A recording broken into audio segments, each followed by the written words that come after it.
हमारे सहयोगी अभय पराशर इस वक्त हमारे साथ जुड़ गए हैं।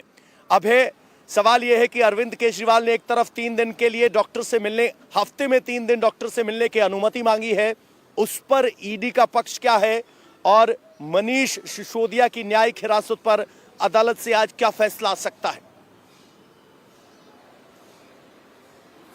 देखिए, बिल्कुल अरविंद केजरीवाल ने जिस तरीके से एक एप्लीकेशन मूव की है और उसमें यह कहा है कि उन्हें शुगर की बीमारी है और इसके चलते अरविंद केजरीवाल के वकीलों ने ये अपील की है, कोर्ट में एक अर्जी दाखिल की है जिसमें कहा गया है कि हफ्ते में 3 दिन उनके जो पुराने डॉक्टर्स हैं वो वर्चुअली जो है कांटेक्ट कर सकें अरविंद केजरीवाल से, यानी कि जेल के अंदर वर्चुअली संपर्क में रह सकें और उनकी दवाइयों के बारे में बता सकें। लेकिन इस पूरे मामले के अंदर आज जब कोर्ट में सुनवाई होगी तो कोर्ट एक तरफ ईडी से जवाब मांगेगा कि क्या ऐसी जरूरत है, मेडिकल रिपोर्ट्स अब तक अरविंद केजरीवाल की किस तरीके की आई हैं। साथ ही क्योंकि अरविंद केजरीवाल पवन तिहाड़ जेल के अंदर मौजूद हैं तो तिहाड़ जेल के अंदर एक अपना अस्पताल होता है, तो यह भी हो सकता है कि तिहाड़ जेल और साथ ही ईडी से एक जवाब मांगे कि क्या जरूरत है इनके पुराने डॉक्टर्स जो हैं वो वर्चुअली कनेक्ट हो सके। इस पर सुनवाई होनी है, यह देखने वाली बात होगी, क्योंकि इससे पहले हफ्ते में 5 बार अपने वकीलों से कांटेक्ट करने की, उनसे परामर्श लेने की भी याचिका लगाई थी अरविंद केजरीवाल ने, लेकिन उसे राउज एवेन्यू कोर्ट ने खारिज कर दिया था। अब देखना होगा मेडिकल टर्म्स पर कोर्ट के अंदर क्या सुनवाई होती है,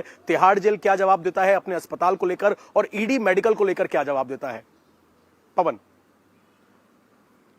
ये तो अरविंद केजरीवाल की सेहत को लेकर हुआ। अब है दूसरा सवाल, मनीष सिसोदिया की आज न्यायिक हिरासत खत्म हो रही है, ईडी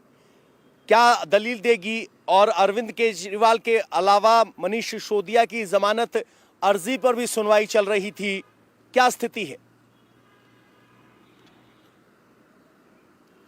देखिए, बिल्कुल मनीष सिसोदिया की आज न्यायिक हिरासत खत्म हो रही है। जब पिछली बार उन्हें कोर्ट के अंदर पेश किया गया था, जमानत याचिका की सुनवाई जो है वो भी एक तरफ चल रही है, लेकिन ईडी को, क्योंकि ईडी ने यह बात कही थी कि अब तक जितने आरोपी गिरफ्तार हुए हैं और जितनी रिकवरी हुई है, जितने दस्तावेज बरामद हुए हैं, उनसे कन्फ्रंट कराना है मनीष सिसोदिया से, काफी सारी चीजें जो हैं वो वेरीफाई करनी है, जिसमें कोर्ट ने ईडी को यह कहा था कि किसी भी एक आरोपी से जो रिकवरी हुई है, जो पूछताछ करनी है, उसमें कितना समय लगता है, इस बात की जानकारी ईडी कोर्ट के अंदर दाखिल करे। और आज सबसे पहले कि अब तक जितने आरोपियों को गिरफ्तार किया गया है उनसे क्या क्या रिकवरी हुई है, पूछताछ में क्या कुछ बताया गया है और इस पूरी प्रक्रिया में कितना समय लगता है, ये आज जवाब जो है सबसे पहले ईडी को कोर्ट के अंदर दाखिल करना है। जब मनीष सिसोदिया को पेश किया जाएगा, आज तकरीबन 12 बजे के आसपास मनीष सिसोदिया को दिल्ली की राउज एवेन्यू कोर्ट में पेश किया जाएगा, तो वहां पर ईडी अपना जवाब दाखिल करेगी। तो वहीं मनीष सिसोदिया के जो वकील हैं उनकी तरफ से जो जमानत याचिका है, क्योंकि उस पर भी सुनवाई लगातार चल रही है, उसमें